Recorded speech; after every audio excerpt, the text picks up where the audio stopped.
here's the best way you can eat a mango. So you first want to smush it up a bit, get everything kind of soft, and then you want to cut off this piece right here. And if you want, you can also make 2 little slits like this, 1, 2. And now just squeeze and suck out all the juice and the meat. All that goodness. Oh sh.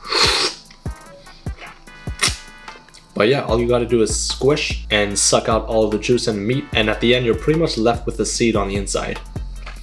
And for those who don't know, this is a Pakistani mango, and it's by far the sweetest type. I'm not even being biased when I say that. I think this is better than the Japanese mango I tried last time. That was the Japanese Miyazaki mango, which costed $70 for 1 mango.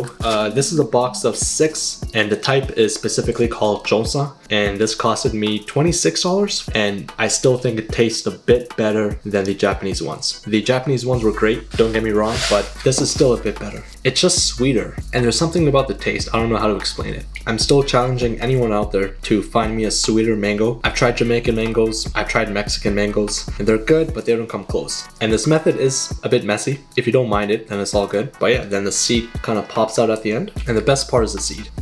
But if you want to see what it looks like on the inside, let's cut one up right now. If you know a better one, let me know in the comments, and I'll see if I can try it out.